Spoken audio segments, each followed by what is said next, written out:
ইতিবাচক ধারায় শেষ হয়েছে ঢাকার শেয়ার বাজারের লেনদেন। সার্বিক সূচক ডিএসএক্স 22 পয়েন্ট বেড়ে দাঁড়িয়েছে 4,883-তে। হাত বদল হয়েছে 338 কোটি টাকার শেয়ারের মালিকানা। লেনদেনে অংশ নেওয়া প্রতিষ্ঠানগুলোর মধ্যে দর বেড়েছে 178টির, কমেছে 126টির, আর অপরিবর্তিত আছে 83টির দর। এবার বাজার নিয়ে বিশ্লেষণ শুনবো অ্যালায়েন্স ক্যাপিটাল অ্যাসেট ম্যানেজমেন্টের। আজকে মার্কেট পজিটিভলি ক্লোজ হয়েছে, তবে মার্কেটের ওভারঅল সেন্টিমেন্ট ছিল বিয়ারিশ নেচারের। ইন্ডেক্স অ্যারাউন্ড 23 পয়েন্টস বৃদ্ধি পেয়ে এখন ফাইনালি ক্লোজ হয়েছে 4,884 পয়েন্টসে।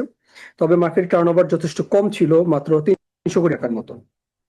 পার্সেন্টেজের দিক থেকে আজকে 45% কোম্পানির প্রাইস বেড়েছে, কমেছে 33%, এবং অপরিবর্তিত ছিল 22% কোম্পানির প্রাইসের। সেক্টরের দিক থেকে আজকে সবচেয়ে বেশি লেনদেন হচ্ছে টেক্সটাইল সেক্টরে, ফলোড বাই ব্যাংকিং সেক্টর এবং ফুড অ্যান্ড অ্যালাইড সেক্টর।